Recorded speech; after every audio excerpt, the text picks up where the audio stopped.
Hello everyone. हम लोग अपनी पिछली क्लास में अनुसूची समाप्त कर लिए थे और बोले थे अगली क्लास में भाग पढ़ाने के लिए बोले थे। तो आज से हम पढ़ेंगे भाग। तो भाग एक पढ़ेंगे। तो भाग एक में टोटल 4 अनुच्छेद है, तो उन चारों अनुच्छेद को समाप्त करेंगे। तो भाग एक में आर्टिकल 1 कहता है कि India that is a Bharat shall be A union state. बता दिया कि इंडिया जो है, इंडिया का दूसरा नाम ही भारत है। इंडिया और भारत अलग अलग नहीं है, दोनों नाम एक ही है। और इसमें बताया गया है कि भारत के राज्य क्षेत्र, जैसे राज्यों का राज्य क्षेत्र मतलब कितने स्टेट, 28 स्टेट के बारे में, राज्यों के बारे में चर्चा किया गया है। और संघ क्षेत्र यूटी यूनियन टेरिटरी की चर्चा की गई है इसमें। और अर्जित किए गए नए क्षेत्र।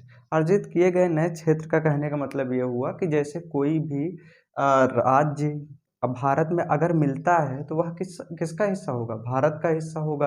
वही हुआ अर्जित किया हुआ क्षेत्र। इसकी चर्चा आर्टिकल 1 में किया गया है। और आर्टिकल 2 हमारा कहता है नए राज्यों का प्रवेश या उसकी स्थापना। मतलब कहने का मतलब कि हमारे भारत में जो कोई नया राज्य अगर मिलना चाहता है तो वह किसमें, उसकी चर्चा किसमें की गई है? आर्टिकल 2 में की गई। नए राज्यों का प्रवेश और उसकी स्थापना। जैसे कि भारत में, जैसे भारत की इंटरनल सीमा से नहीं, जो भारत की बाहरी सीमा है उससे अगर कोई राज्य आता है तो आर्टिकल 2 के तहत हम उसे मिलाएंगे। जैसे हम 16 मई 1975 को सिक्किम को मिलाए थे। सिक्किम पहले भारत का हिस्सा नहीं था। 16 मई 1975 में हम इसे आर्टिकल 2 के तहत इसे किस में मिला लिए? भारत में मिला लिए। अतः सिक्किम अब भारत का विभिन्न अंग है। अब आर्टिकल 3 हम देखते हैं। आर्टिकल 3 कहता है नए राज्यों का निर्माण और वर्तमान राज्यों के क्षेत्र के सीमाओं या नामों में परिवर्तन। कहने का मतलब ये हुआ कि आर्टिकल 3 भारत के अंदर ही अगर कोई राज्य मान लीजिए जैसे बड़ा है, अगर उसकी विकास में थोड़ा दिक्कत आ रही है तो उसे तोड़ के क्या कर दिया जाता है कि 2 भागों में बांट दिया जाता है, जिससे उसका विकास प्रॉपर रूप से हो सके। तो इसमें बताया गया है उसकी सीमा। जैसे कि मान लीजिए यहाँ पे तोड़ा गया उत्तर प्रदेश से उत्तराखंड को तोड़ दिया गया, और बिहार को झारखंड से, और मध्य प्रदेश को किससे तोड़ दिया? छत्तीसगढ़ से तोड़ के बनाया गया है। तो क्या किया गया? उनके नामों का परिवर्तन भी किया जा सकता है और उनकी सीमा भी अलग अलग की जा सकती है। अब ये इसमें क्या करेगा? राष्ट्रपति जो रहेंगे, राष्ट्रपति अनुमति लेंगे किससे? जिस राज्य को वह तोड़ रहे हैं वहां के विधानमंडल से अनुमति लेंगे। अनुमति तो लेंगे बट बाध्य नहीं होगा कि मान लीजिए कि कोई राज्य कह दिया कि नहीं हम नहीं तोड़ने देंगे, तो वह राष्ट्रपति उनकी सलाह को मानने के लिए बाध्य नहीं होंगे, बट पूछेंगे जरूर। और आर्टिकल यहाँ पे इसमें तो राष्ट्रपति पूछते हैं। अब आर्टिकल 2 में किसके तहत किया जाता है? इसे संसद करती है।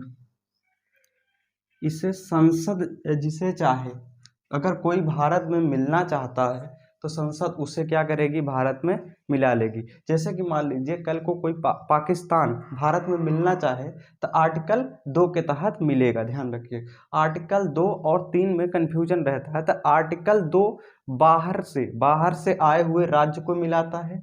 आर्टिकल 3 क्या करता है कि भारत के अंदर ही जो राज्य हैं उसे तोड़ फोड़ के उसके नाम बदल के भारत के अंदर ही इसका आर्टिकल 3 का प्रयोग किया जाता है। बट आर्टिकल 2 का प्रयोग भारत के बाहरी सीमा, जैसे कोई बाहर से आ रहा है उसे आर्टिकल 2 के तहत मिलाया जाता है। अब आर्टिकल 4 हमारा कहता है कि 2 और 3 अनुच्छेद 368 से नहीं देखा जाएगा। कहने का मतलब ये हुआ कि आर्टिकल 2 और 3 इसमें जो कुछ भी होगा आर्टिकल 368 के तहत नहीं देखा जाएगा। कहने का मतलब ये हुआ कि आर्टिकल 368 के तहत यह संविधान संशोधन नहीं माना जाएगा। 2 और 3 368 के बाहर रखा जाएगा। तो हम लोग देख लिए अनुच्छेद 1, अनुच्छेद 2, अनुच्छेद 3 और अनुच्छेद 4। जैसे अनुच्छेद 1 में क्या कहा गया है कि India that is a Bharat, और उसके राज्य क्षेत्रों के बारे में चर्चा किया गया है। अनुच्छेद 2 कहा है नए राज्यों का निर्माण करता है, मतलब बाहर से भारत से नहीं, मतलब भारत के बाहर से जो राज्य आएंगे वह आर्टिकल 2 के तहत मिलाया जाएगा। जैसे हम बता दिए 16 मई 1975 को सिक्किम को मिलाया गया। आर्टिकल 3 कहता है कि भारत के अंदर ही तोड़फोड़ होगा बट बाहर नहीं। नाम बदल सकते हैं, सीमा बदल सकते हैं, हर एक चीज़ कर सकते हैं। ये जैसे हम बता चुके, आर्टिकल 2 और 3 368 के बाहर रखा जाएगा। यह संविधान संशोधन नहीं माना जाएगा। जय हिंद।